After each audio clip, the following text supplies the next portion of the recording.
Kumusta? Ako pala si Charm, isa sa mga Pinay dito sa Australia. Share ko pala itong sideline ni Nabunso nung Thursday. Maaga pala nga ay gumayak na agad sila ni Kuya.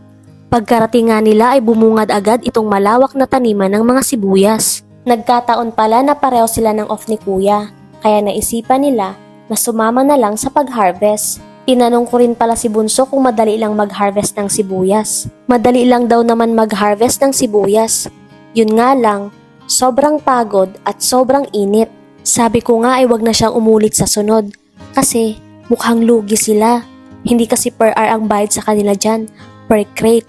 Yang blue bin na yan ang kailangan nilang punuin para bayaran sila ng $50.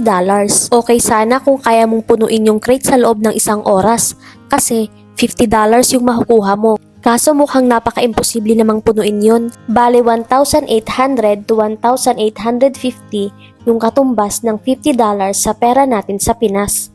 Kaya sana kung meron kayong mga magulang o kapamilya na nasa abroad, huwag nyo sanang isipin na puro pasarap sila sa buhay. Dahil hindi nyo alam kung ano yung pagod at sakripisyo na ginagawa nila para lang makapagbigay at makapag-provide ng mga pangangailangan natin. Mahirap kumita ng pera sa abroad, kaya sana ay pahalagahan ninyo ang bawat sentimo na binibigay sa inyo.